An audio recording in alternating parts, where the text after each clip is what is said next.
Hey everybody, this is Tom, and what I'm going to do is I'm going to talk about using the develop module to make global adjustments with this with Lightroom Classic. Okay, so I've got a few pictures here, and let me start with this one. We'll go to develop. Now, when I say global adjustments, what I'm talking about is I'm going to make an adjustment to the whole image. There are ways that I can make adjustments to just parts of the image, and I will show you that in the next video. But this is just looking at ways that I can adjust an image overall. Now, this is the develop module. Over here, I've got the navigator. If I were to zoom in on that tree or this lighthouse, and I can then use this if I want to. I don't really use that area much. Um, There are some presets. I'll talk about presets in a different video a little later on. Uh, there are snapshots, history. I will touch on history on this. All right, and then there's always collections here. Over here, and then we've got kind of the main image here. Also with Lightroom, that little arrow, I can hide that if I want to work with a slightly larger image. I could hide this over here. I can also hide that, right? So you get an idea of what the image is like. I'm a little zoomed in. Okay, so there's the overall image that I'm working with. All right. And then I'll just make that like that. This is what's called an overlay. It kind of gives me some information about it. I find that this helps me because I'm able to see what the larger, this is the pixel dimension. So, okay. Now over here, starting at the top, we have our histogram. The histogram is the graphical representation of the image seen in this. This is shadow area, blacks, shadows, exposure, which is really considered like midtones, highlights, and whites. You will see over here, we've got highlights, shadows, whites, blacks. I can actually come up here and I can grab this histogram and I can move the histogram to make changes if I wanted to. And you'll see how that is changing the exposure. I can do that, or I can come down here and use exposure also. We also have white balance. So this eyedropper tool lets me come over here and I can find an area that's sort of kind of like a neutral, right? Let me find a neutral. Click on that. So you see how that just sort of warmed it up a little bit. Now, if I come over here and find an area that's too bright, it won't let me use that. I have to find more of a neutral and see how that's even like a little, it's almost getting like a little red. But maybe that's what the light looked like that day. I kind of can't remember. Okay, so I kind of like it. I'm going to go just a little, I can always tweak it a little bit with these sliders here. There's tint, right? If I don't, I can always come back here and kind of go back to where I was and then just be like, okay, let's just go a little bluer. All right, so this is going to be the overall temperature of the image, so like warm to cool, and then tint will be like red to green. Okay, so then we have exposure here, right? Kind of, you see how this is what I'm doing is that whole image. Ooh, that's kind of interesting when I go that dark, but I don't want to do that yet. And then we have contrast. Kind of, you can flatten it out a little bit. I tend to have things maybe a little punchier. Now, so this highlights is kind of working with this part of the histogram right there. So if I bring that down, you'll see that these highlights in here are going to kind of come back a little bit. And if I do whites, you see it's like kind of working also in there. Sometimes it's going to be a white and sometimes it'll be a highlight. You kind of need to sort of experiment with both of those. Now the shadows is sort of like the lower part of this image. I can open the shadows up. I can darken the shadows down. I'm kind of darkening this image a little bit, maybe a little darker than I want. Okay, and then the blacks are going to be like, yeah, see, that's too much. So we'll go about there.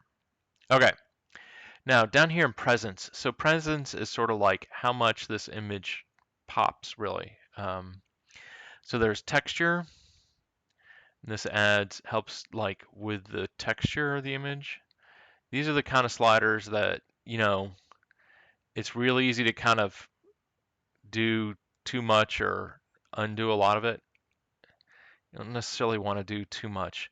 Clarity helps with your, clarity can help with the contrast between the pixels. It also helps to kind of appear to sharpen the image a little bit.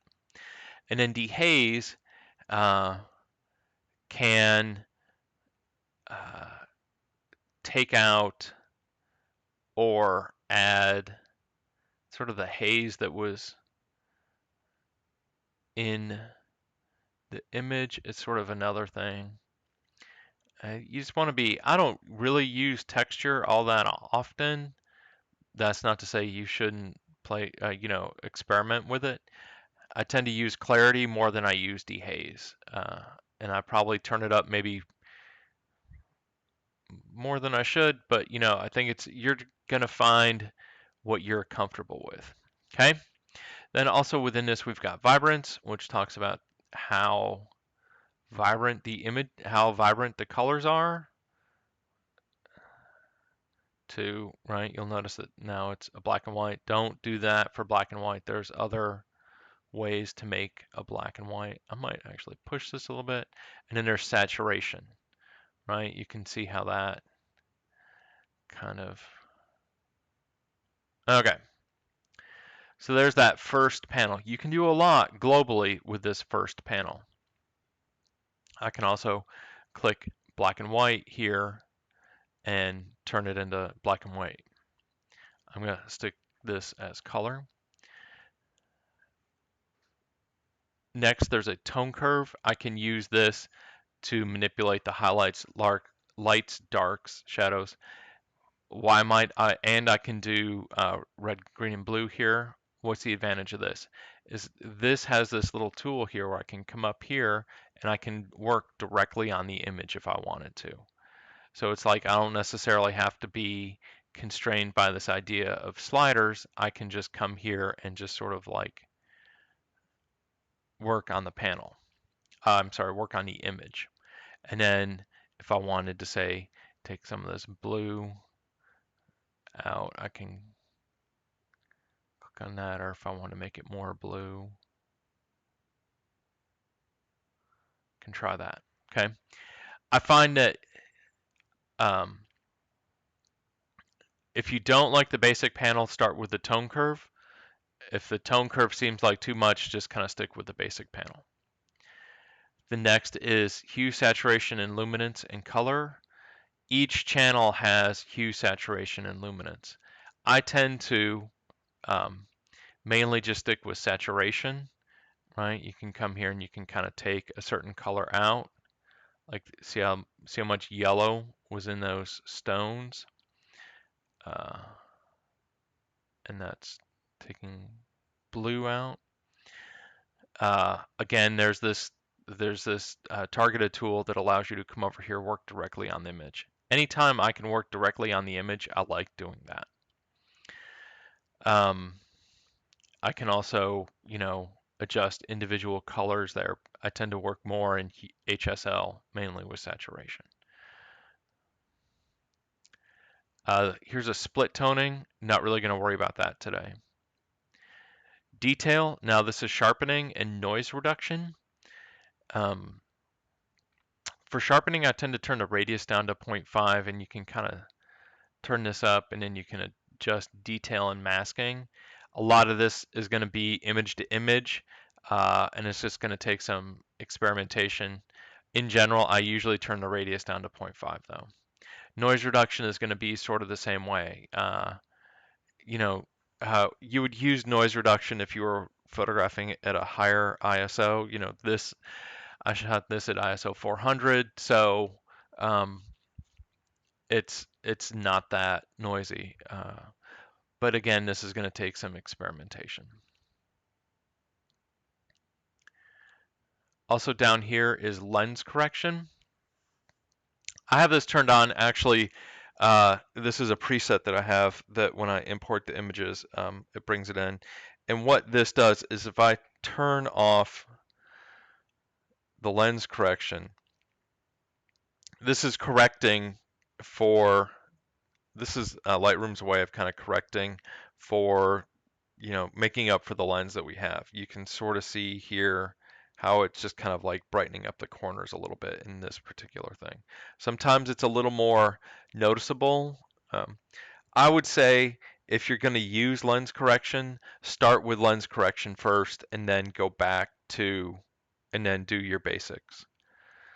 We've got a transform here. If you needed to kind of crop it and straighten things out, you could do that there. Here we have post-crop vignette and grain. Let's not really worry about those. And then this is a calibration tool. You just want the at the current. So the other, let me just show you this here on the other side. What does history do? History shows me everything that I've done. So if I want to be like, so, you know, what's it look like before I did, you know, here's where I started. And then I can come here and I can say, oh, maybe I like that better. Or maybe, well, let's not go to vibrant, right? It's not, if I'm making subtle changes, I may not really see it. So I can use history there to kind of go back and do that. Now, the other thing I can do is I could say convert to black and white, and I could take a snapshot of that, and I could call this black and white, click create, right, and then I could come back here, and you see how it's in color. But if I went to my snapshot, then I could say, oh, this is what it looks like in black and white. Snapshots are good, where if I've got it in two different versions, whether it's in color or black and white. I can make a snapshot of it and kind of easily go back to that, yet still have um, a color version of it. I hope that helps. This is a good way of kind of working with images overall. This is, you know, every file needs a little something done to it, and that's what you want to start with. All right. If you ever have any questions, always feel free to help. Always happy to help in any way I can. All right. Thanks a lot.